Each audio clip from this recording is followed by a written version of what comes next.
একদম অনুষ্ঠান বাড়ির মতো মুচমুচে চিকেন পকোড়া বাড়িতেই বানিয়ে নাও ভীষণ সহজে।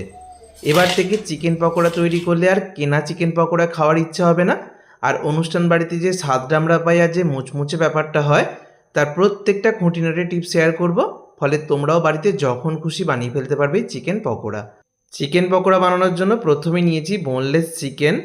তো চিকেনটা যখন দোকান থেকে কিনবে সুন্দর করে এরকম ছোটো ছোটো করে কাটিয়ে নেবে। আর যদি বড় পিস নিয়ে এসো তাহলে বাড়িতে নিয়ে আসার পর ছোট্ট ছোট্ট করে এইভাবে কেটে নেবে।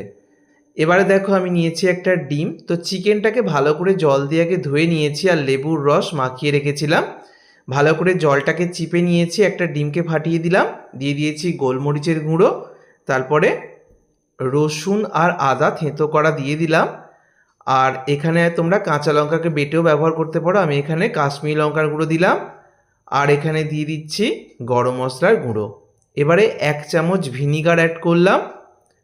এবারে দিয়ে দিচ্ছি 1 চামচ ময়দা, 1 চামচ ভর্তি ভর্তি কর্নফ্লাওয়ার, আর দিয়ে দিচ্ছি 1 চামচ বেসন। তিনটেই সম পরিমাণে রেখেছি। এবারে দেখো 1 চামচ টমেটো সস আর 1 চামচ দিয়ে দিচ্ছি রেড চিলি সস। এখানে চাইলে গ্রিন চিলি সসও দিতে পারো। সয়া সস দিয়ে দিচ্ছি 1 চামচ ছোটো চামচের। তারপরে আমি এখানে দিয়ে দিচ্ছি স্বাদ মতো লবণ। সমস্ত কিছু দেওয়া হয়ে গেলে শেষে ধনেপাতা কুচি দিয়ে দিলাম। এবার সব কিছুকে হাত দিয়ে ভালো করে মেখে নিতে হবে।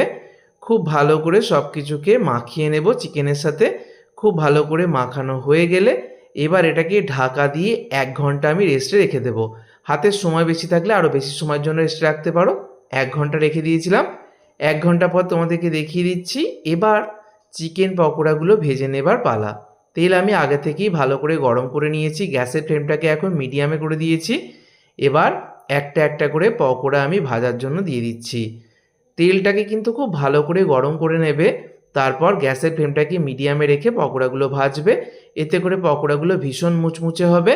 আর পকোড়াগুলো অনুষ্ঠান বাড়িতে যেটা করে, বেশিরভাগ ক্ষেত্রেই ওরা একবার ভেজে রেখে দেয়, তারপর সার্ভ করার আগে আরও একবার ভেজে নেয়। তবে বাড়িতে সেটার প্রয়োজন নেই। বাড়িতে যেটা করতে হবে, তেলটাকে ভালো করে গরম করে নিয়ে গ্যাসের ফ্লেমটাকে মিডিয়ামে রেখে ভাজতে হবে। আর যখন পকোড়াগুলো ভাজা হয়ে যাবে তখন কড়াই থেকে তেল থেকে তোলার আগে গ্যাসের ফ্লেমটাকে বাড়িয়ে দেবে। শেষ 30 সেকেন্ড ফ্লেমটাকে হাই করে দেবে। তাহলেই খুব সুন্দর মুচমুচে পকোড়া তৈরি হবে। আর এই পকোড়ার স্বাদ কিন্তু যে কোনো অনুষ্ঠান বাড়ি বা যে কোনো দোকানে কেনা পকোড়াকে হার মানায়। এবার ভীষণ মুচমুচে হয়। তো অবশ্যই বন্ধুরা যেভাবে দেখিয়েছি এইভাবে বাড়িতে তৈরি করো। কেনা বা অনুষ্ঠান বাড়ির চিকেন পকোড়াকে হার মানাবে।